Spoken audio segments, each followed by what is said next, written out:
Yes, wanalunyas kikosi cha wekundu wa Msimbazi Simba kikiwa kinarudi nyuma hapa KMC Complex. Magari kama ambavyo unayaona hapo ni of course kikosi hiki cha Lunyas, wachezaji, benchi la ufundi. Huyu ni coach Fado Davids, yupo pia na assistant coach huyo wa Simba Sports Club, hapana shaka Suleiman Matola the second assistant coach, na pasna shaka yupo pia Fisoroj, na wachezaji wa Simba Sports Club kwa maana ya wekundu wa Msimbazi Simba wako hapa kuhakikisha kila kitu kinakwenda vizuri, kuhakikisha kila kitu kinakwenda mwanana kabisa. Tunatambua vyema juu ya uwezo wa nao wachezaji na jinsi ambavyo timu inacheza, fantastic performance. Na Ali Salim, golikipa namba 2 wa kikosi cha mnyama Simba, ambaye amekuwa katika kiwango bora kweli, na ni moja kati ya wachezaji ambao wamekuwa wakifanya vizuri pindi tu wanapopewa nafasi. Si mchezaji mbovu, lakini kutokana na quality ya golikipa Musa Kamara Pinpin, lakini pia quality ya golikipa of course ya Yubra Kledi, ndicho ambacho kilimfanya pengine awe nje ya uwanja kwa takriban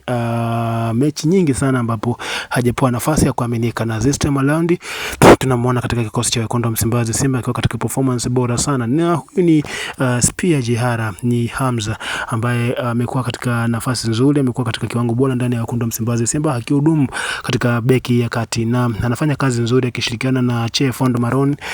Amekuwa katika kiwango bora sana. Shamu Karabwa na wachezaji wa Simba kama ambavyo nawaona hapo, huyu ni Deborah Fernandez Mavambo, amekuwa naye katika nafasi ambayo of course ni mmoja kati ya wachezaji wazuri. Huyu ni Kagoma, miongoni mwa nyota ambao wanaimbwa sana Tanzania. Yani tukizungumzia the football of Tanzania, the one who is just taking the headlines, ni Yusuf Kagoma.